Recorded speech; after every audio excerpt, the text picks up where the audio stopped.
It begins not with peace, but with a fracture so deep it shakes the very structure of who you think you are. Spiritual awakening isn't the serene, light-filled moment the world loves to romanticize. It's a detonation, a rupture that exposes the raw, wild truth beneath the life you've carefully constructed. And the truth doesn't comfort you at first. It strips you bare. It rips apart the illusions you've worn like second skin, illusions you mistook for your identity. You feel like you're dying, but it's not your body. It's your ego, your persona, the mask you've built to survive in a world that never truly saw you. What dies is the scaffolding, the false safety net of stories, roles, and beliefs that once gave you purpose. You tried to cling, but there's nothing left to hold on to. Everything begins to dissolve. Your goals, your gods, your relationships, your very sense of self. And what's left in the silence is terrifying. There's a moment, a quiet collapse where the world doesn't make sense anymore. The people around you feel distant. The dreams you chase seem meaningless. The pleasures you once indulged in feel hollow. And within that void, there's no applause, no guidance, only silence loud enough to swallow your thoughts. This is where many turn back. They convince themselves that they're just tired or lost or broken. But what they're truly experiencing is the unraveling of a false life, and it feels like madness. The identity you wore like armor is peeling away, and every time you try to stitch it back together, it tears wider. And still, something ancient inside you refuses to go back to sleep. Something sacred and alive, something that has waited lifetimes to rise, keeps pushing you forward. It doesn't offer comfort, that offers truth, and truth burns. You will grieve, not just the people or things you've lost, but the version of you that believed they were essential. You will grieve the masks you outgrew, the roles you no longer play. You'll grieve a past you once thought was your destiny, and in that grief you'll meet the shadow. The part of you that you've buried, denied, disowned. It won't come gently. It will come with your jealousy, your defensiveness, your pain, your sabotage. And unless you face it, unless you truly sit with it, you'll stay trapped in cycles that keep you from your soul. Awakening doesn't hand you peace. It demands your full presence inside the chaos. It doesn't make your life easier. It asks you to face it with new eyes. You must descend. You must let go. And what you're letting go of isn't just pain. It's the identity built around avoiding it. You'll lose people. You'll lose comfort. You'll lose the illusion of control. But none of that was ever really yours. It was borrowed. And now it's time to return it. You don't awaken to build a better version of the same life. You awaken to allow that old life to burn, and from the ashes to see what dares to rise. Not what is expected, not what is safe, but what is real. And reality is wild, unpredictable. It doesn't live in straight lines. It spirals. It weaves. It asks you to stay when everything in you wants to run. It asks you to feel when all you've known is how to numb. It shows you your shadow not to punish you, but to reunite you with yourself. You must make a place at the table for every part of you, especially the parts you swore you'd never let be seen. Because the only way out is in. And in that descent, the ego will fight. It will scream. It will tell you you're broken, you're losing it, you need to fix yourself. But you don't need fixing. You need remembering. You need to remember who you were before the world told you who to be. This is not a gentle process. It will tear away everything you thought was love, everything you thought was you. And still, if you listen beyond the noise, beyond the fear, you'll hear it. The soul. Not speaking in language, but in longing. A deep ache for something more, not more stuff, not more status, but more realness, more connection, more life. That ache isn't dysfunction. It isn't weakness. It's the call, the sacred summons that whispers, "You're ready." And while many hear it and pretend it's nothing, drowning it in goals, numbing it with distraction, you don't have to. You can choose to answer, even if your hands are shaking, even if you don't know what comes next. You can stand in the ashes of who you were and dare to become who you were always meant to be. They try to drown it with routine, wake, work, scroll, sleep, hoping the hum of the ordinary will silence that quiet pull towards something more. Because answering that pull means burning the life you carefully stacked, even if you always knew it was too fragile to last. No one prepares you for the ache of that unraveling. No one warns you that the first taste of truth doesn't come with fireworks, but with silence. Cold, isolating silence. It starts not with light, but with exile. You're cast out from the life that once felt like home, from the identity you wore like a second skin, from the mirrors that once gave you your sense of worth. And in that sudden absence, You will reach for comfort. You'll crave the numbing safety of the known. You'll ache for the old masks, the old roles, the old lies, but something deep within won't let you go back. That part of you that saw behind the curtain, that felt the gravity of your own soul, it won't be silenced anymore. So you wander. You become a stranger in your own life. Sleep deserts you. Tears come without a name. People you love still speak, but their words don't land the same. Everything begins to feel, hollow. And it's not because they've changed. It's because you have. You're dissolving. The version of you that played by the rules, chased validation, smiled to be liked, that version is slipping away. And nothing new has taken its place. You're caught in between, a ghost in your own timeline. It's terrifying. And yet, strangely sacred, because this is where transformation brews, not in comfort but in collapse. Here your shadow steps forward. It no longer whispers, it shouts. Every trigger, every overreaction, every buried wound starts to scream for your attention, and the instinct is to run, escape, fix it, slap on a positive quote and pretend it's growth. But awakening doesn't let you bypass anymore. It forces you to stay, to look, to sit in the raw, unfiltered truth of your pain without trying to edit it. You're not asked to fix yourself. You're asked to feel yourself. And in that stillness, something begins to stir. The pain that once felt like punishment starts to feel like a passage. You begin to understand. It was never here to break you. It was here to break you open, to show you the message is buried beneath the ache. The anger, a voice that was never heard. The sadness, a longing that was never met. The fear, a protector that kept you alive. These were never your enemies. They were your messengers. And as you begin to listen, you soften, not in weakness, but in tenderness.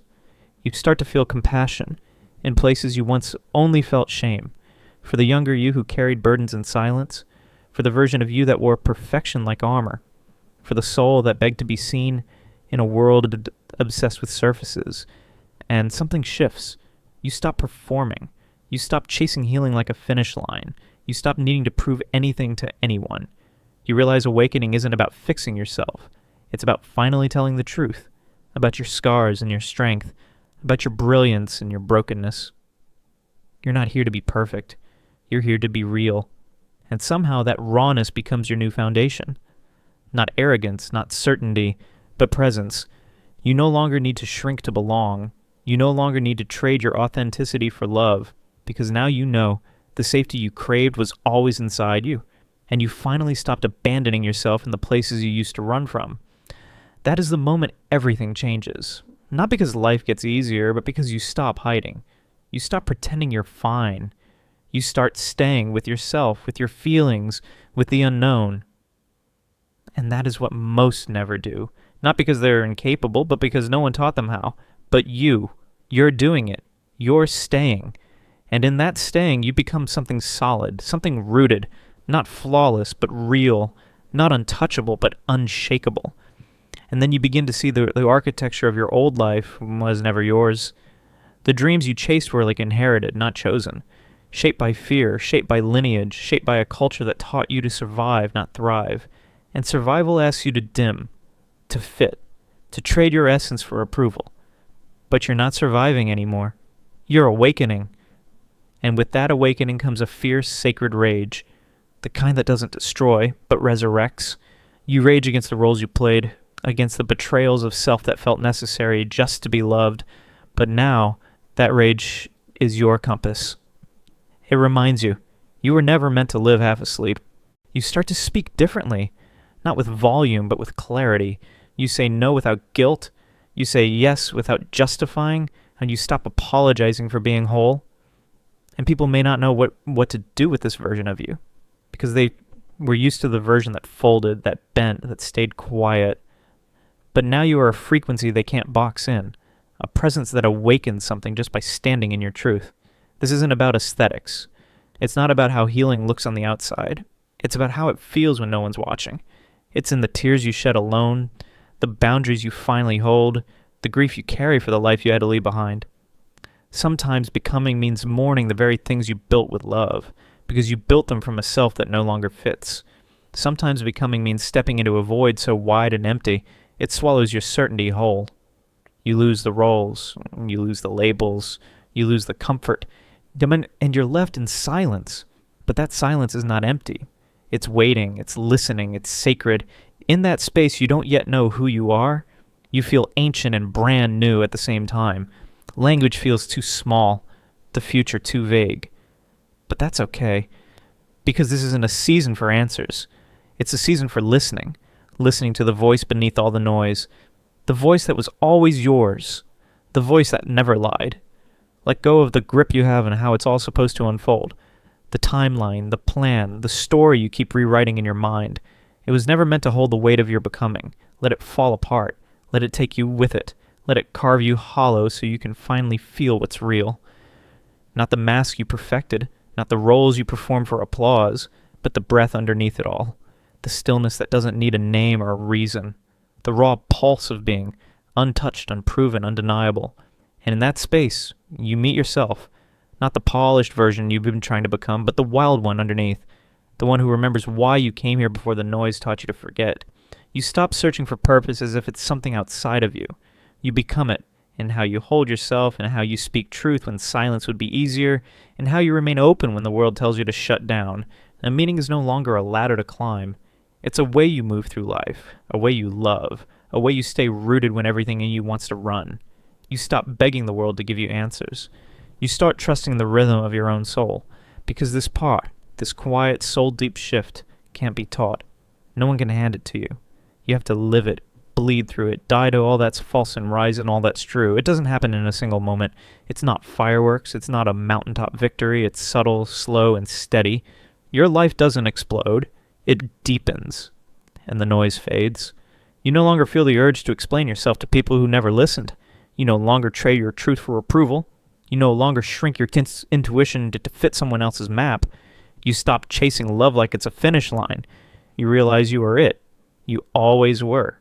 Not in the mirror, not in their eyes, but here, in the soft center of your chest, in the ache you once tried to escape, and something sacred begins to take root. You trust. Not in the perfect plan, but in the unfolding. You stop holding so tightly to what leaves. You stop fearing the unknown, because the unknown has become your sanctuary. It holds you now, not to hurt you, but to bring you home. There's a different kind of strength in the aftermath of soul collapse. It's not loud, it's not proud, it's the quiet kind, the sovereign kind, the kind that doesn't need witnesses. Because once you've been shattered and still chose to rise, you carry a knowing no one can take. Not because you're unbreakable, but because you're willing to break again if truth asks it of you. You walk with a softness that doesn't beg to be seen. You're your own evidence. You're your own proof. You're not asking if you matter. You are mattering moment by moment in how you breathe, and how you refuse to abandon yourself again. You're not trying to convince the world. You're trying to stay true to the part of you that nearly didn't make it. And now you don't perform for belonging. You don't barter your soul for love. You don't pour yourself into spaces that can't hold your depth. You've been too close to the truth to ever go back to pretending. What felt like exile, what felt like loss, it was always grace in disguise. It brought you here, to the stillness, the steady, this quiet knowing that no one can give or take from you. You watch others run, chase, aim, and you don't judge them. You remember. You were there. You still carry the wounds, but now you also carry the light. Not the blinding kind, the guiding kind, the kind that says, you're allowed to stop now. You're allowed to rest. You're allowed to be. Some will see that light and feel something stir inside them they forgot existed. Others won't, and it won't matter. Because your mission is no longer to wake them. Your mission is to stay awake, to stay rooted in your truth, to hold the line of presence when the world tries to pull you out of yourself. You're not here to fight the system. You're here to stop feeding it with your life force. You're not here to preach change. You're here to embody it, just by being real, just by standing in your own skin, unapologetically. Your presence becomes a mirror, one that doesn't flatter but reflects. And some will turn away, some will awaken. But you are no longer here to manage their reactions. You are here to remain, to be the mirror, to be the flame. This is where awakening becomes power, not the performative kind, the rooted kind, the kind that cannot be moved because it isn't built on surface. It's built on source, on soul, on the part of you that always knew, even when you forgot. And now you remember. You remember how to rest without guilt.